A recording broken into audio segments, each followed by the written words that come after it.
Hey guys, just a reminder, this is not official medical advice or such. Please seek an appointment with a licensed medical provider. Welcome back, everybody, to Performance Medicine TV. We're going into the Johnson City location today with nutrition coach Lucas Schmidt. Lucas, as always, man, I appreciate the time. Thank you for coming into the studio and letting us pick your brain. Thanks for having me. We're doing a part 2 episode. The first part you can find in the description below if you're listening on podcast or on YouTube.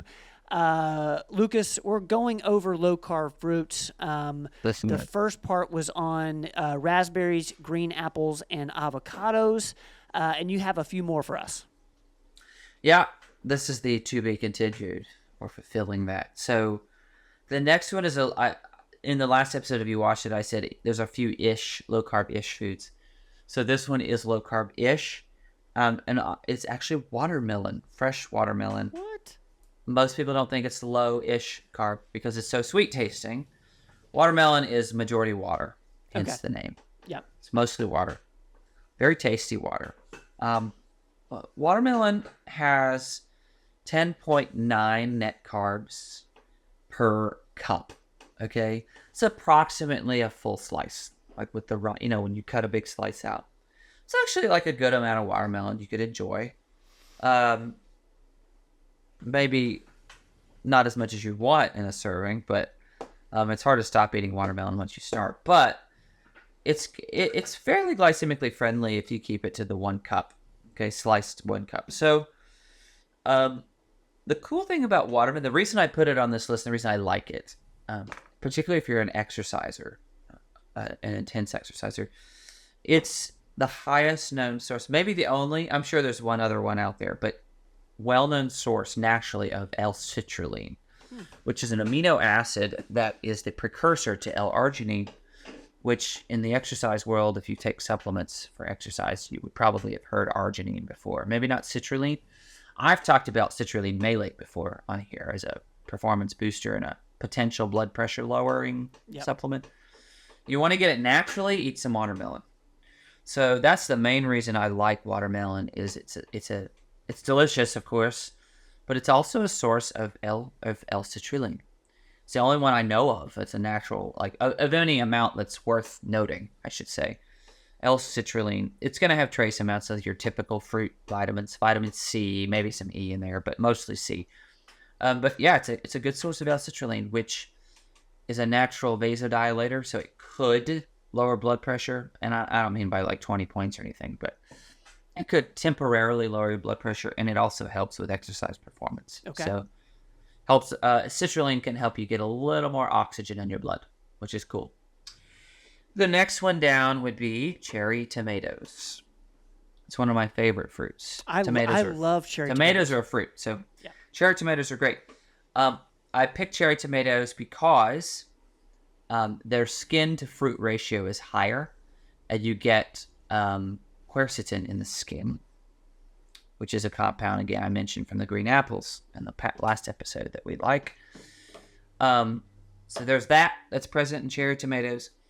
It's also high in lycopene, which is in every tomato. Lycopene is an antioxidant, particularly good for the skin. Could be mildly protective against the sun. So that's really cool. Lycopene is considered a carotenoid, which is why it's red. It gives it the red color. Okay. So 1 cup of cherry tomatoes is only 4 net carbs, which is insanely low. I like tomatoes because they have a semi-sweet taste, but they can go savory or sweet, which is really fun. The only thing about tomatoes I would warn you about is they are in the nightshade family. So if you have an intolerance to nightshades, and if you don't know the nightshades, that would be tomatoes, bell peppers, hot peppers, white potatoes, eggplant. Those are the ones that come to mind. Those are all nightshades. You shouldn't be eating those if you have an intolerance. But if you tolerate them, you can incorporate those into your diet. Pretty low carb. Tomatoes in general are considered very low carb. But cherry tomatoes are my favorite because of their taste, and they're very snack friendly. Okay. That's nice.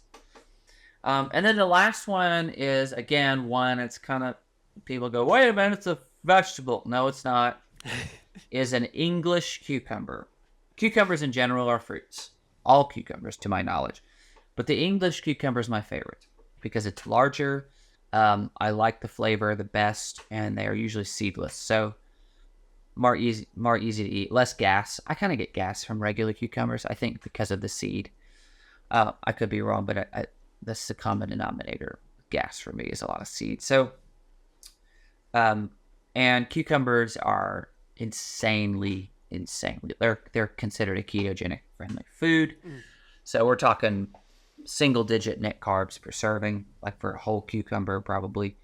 I guess it depends on the size. They vary, but yeah, cucumbers are just very delicious. They're high in fiber as well, and high in water. So they're gonna fit. We did 3-4 episodes ago, the low-calorie filling foods. Cucumbers fall into this category. Yeah. So, out of curiosity, Lucas, is because a cucumber's a fruit, is pickles fruit? yes, Interesting.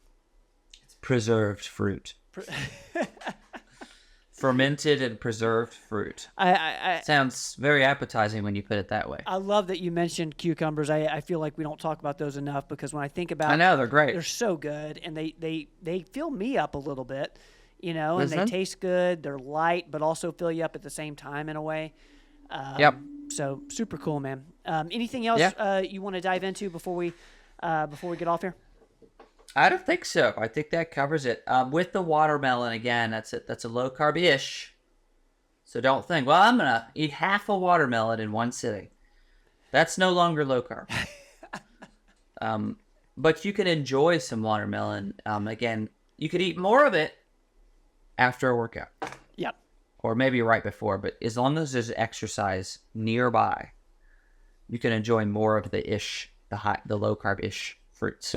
In nutrition, I feel like there is so much additions. There's a lot of ish. There's a lot of ish, and that's why we do this show with you, so you can clear that up for us. So, Lucas, I appreciate you as always. Or make it worse. No. Yeah. Thank you for having me. All right, man. Let's get back to it. I'll see you later, okay? All right, see ya. Don't go away.